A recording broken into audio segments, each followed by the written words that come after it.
Assalamualaikum warahmatullahi wabarakatuh. Apa kabar sahabat akademika? Bertemu kembali dengan saya Ivan Putranto. Pada kesempatan video kali ini saya akan mencoba meneruskan pembahasan yang berkaitan dengan pengantar ilmu ekonomi. Kalau pada video sebelumnya kita sudah membahas permintaan, terus kemudian faktor-faktor yang mempengaruhi permintaan. Nah, sedangkan pada video kali ini saya akan mencoba membahas kelanjutan daripada materi tersebut. Ya, yang akan kita bahas pada video kali ini itu adalah berkaitan dengan kurva permintaan, hukum permintaan, dan fungsi permintaan. Ya, kita bahas satu persatu. Yang pertama kita bahas kurva permintaan. Ya, kalau kita membicarakan tentang ekonomi atau ilmu ekonomi, tentu saja kita tidak asing dengan yang dinamakan dengan kurva. Ya, hampir setiap materi pada bagian ilmu ekonomi itu kita sering menemukan apa yang dinamakan dengan kurva. Ya, ada berbagai macam kurva nantinya yang akan kita temukan pada pembahasan ilmu ekonomi. Nah, kalau kemarin kita sudah membahas tentang permintaan, tentu saja kurva yang akan kita bahas di sini adalah kurva yang berkaitan dengan permintaan. Apa itu kurva permintaan? Kurva permintaan merupakan grafik yang menggambarkan hubungan antara harga dan jumlah komoditas yang ingin atau dapat dibeli konsumen.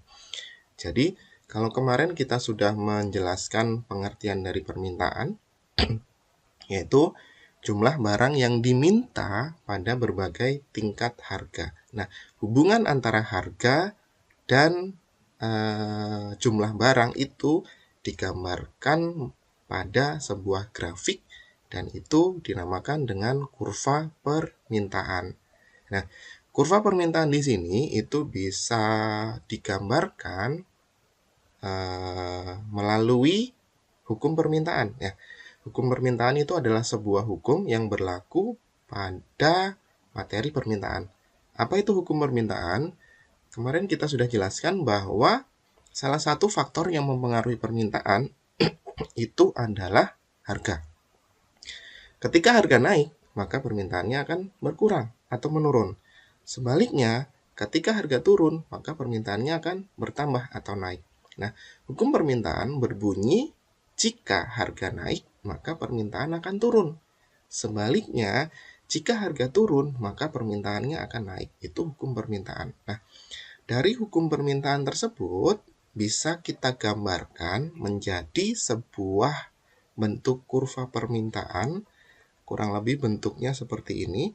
Di sini kalau misalkan saya tarik garis lurus di sini,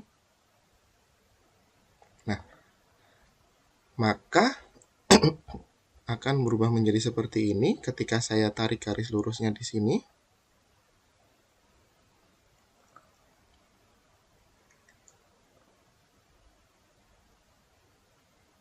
Nah, anggap saja garisnya lurus ya. Oke, baik. Ketika harganya naik, maka permintaannya akan berkurang. Ketika harganya turun, maka permintaannya akan bertambah. Itu bunyi hukum permintaan. Baik. Kalau tadi kita sudah membahas kurva permintaan, kita juga sudah membahas hukum permintaan. Nah, sekarang saya akan mencoba membahas tentang fungsi permintaan. Ya, fungsi. Kalau fungsi dalam matematis itu bisa dikatakan hubungan antara dua variabel yang saling mempengaruhi satu sama lain. Nah, kalau di dalam permintaan ada dua variabelnya yaitu harga dan ada jumlah barang atau kuantitas barang. Sehingga bisa kita tarik kesimpulan pengertian dari fungsi permintaan adalah suatu fungsi yang menunjukkan hubungan antara harga dan jumlah barang atau jasa yang diminta. Itu adalah pengertian dari fungsi permintaan. Nah, fungsi permintaan itu sendiri dapat dirumuskan sebagai berikut. Ini rumus dasarnya, P min P1 dibagi P2 min P1. Oh, di sini seharusnya P1 ya. Ini mohon maaf salah dalam penulisan. Di sini harusnya P1 sama dengan Q min Q1 dibagi Q2 min Q1. Nah, itu rumus daripada fungsi permintaan. Nah, sedangkan untuk fungsi permintaan itu sendiri ada dua jenis, yaitu fungsi P dan ada fungsi Q. Nah, pada dasarnya kedua bentuk fungsi ini, baik itu fungsi P maupun fungsi Q itu sama. Hanya saja bentuknya yang berbeda. Kalau satunya adalah fungsi P, kalau satunya adalah fungsi Q. Nah, P sama dengan A min BQ. Sedangkan Q sama dengan A min BP. Nah, kalau kita cermati kedua bentuk fungsi ini, ada satu kesamaan, yaitu untuk B-nya di sini, baik itu fungsi P maupun fungsi Q, maka B-nya itu bernilai negatif. Ya, baik, pada kedua bentuk fungsi tersebut memiliki kesamaan, yaitu B-nya sama-sama bernilai negatif. Kenapa B-nya di sini bernilai negatif? Karena pada dasarnya B di sini menunjukkan hubungan antara harga dan jumlah barang yang diminta. Tadi sudah kita bahas, ketika harganya naik, maka jumlah barang yang diminta akan berkurang. Nah, berarti di situ sifat hubungannya adalah negatif atau berbanding terbalik. Sehingga nilai B-nya itu pasti negatif untuk fungsi permintaan. Baik, di sini saya akan menjelaskan simbol-simbol ya atau huruf-huruf tersebut. P itu menunjukkan harga atau price. Q itu menunjukkan jumlah barang yang diminta atau quantity. Kemudian A ini adalah angka konstanta, konstanta berarti angka tetap. Dan B itu adalah koefisien kecenderungan atau koefisien kecenderungan itu maksudnya adalah hubungan antara harga dan jumlah barang yang diminta atau harga dan kuantitas. Ingat bahwa tadi B itu selalu bernilai negatif. Kenapa? Karena hubungannya adalah negatif atau berbanding terbalik. Itu fungsi permintaan. Baik, di sini saya akan membahas contoh soal yang berkaitan dengan permintaan. Di situ bisa dilihat ya. Misalkan di situ ada contoh, pada saat harga jeruk 5.000 per kilogram, permintaan akan jeruk tersebut sebanyak 1.000 kilogram. Tetapi pada saat harga jeruk meningkat menjadi 7.000 per kilogram, permintaan akan jeruk menurun menjadi 600 kilogram. Nah, dari contoh di soal tersebut, yang ditanyakan adalah buatlah fungsi permintaannya. Baik, kita akan mencari fungsi permintaan dari contoh soal tersebut. Nah, di sini ada 5.000. 5.000 di sini berarti itu menunjukkan P1. Kenapa P1? Karena P1 ini adalah harga awal sebelum naik atau sebelum turun. Berarti di sini P1-nya adalah 5.000.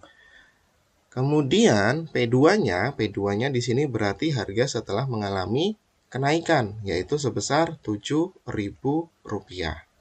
Nah, sedangkan Q1 berarti kuantitas awal berarti 1.000 kg. Dan ini ya berarti ya. Terus kemudian Q2 berarti kuantitas setelah harga jeruk mengalami perubahan, yaitu sebesar 600. Karena harganya naik, maka kuantitasnya berkurang, jadinya 600. Baik. Di sini sudah kita petakan ya, yang mana P1, yang mana P2, yang mana Q1, dan yang mana Q2. Nah, dari hal yang sudah kita ketahui tadi, kita gunakan rumus yang sudah kita bahas tadi ya. Rumusnya adalah P min P1. Ingat ya rumus ini. P min P1 per P2 min P1 sama dengan Q min Q1 per Q2 min Q1.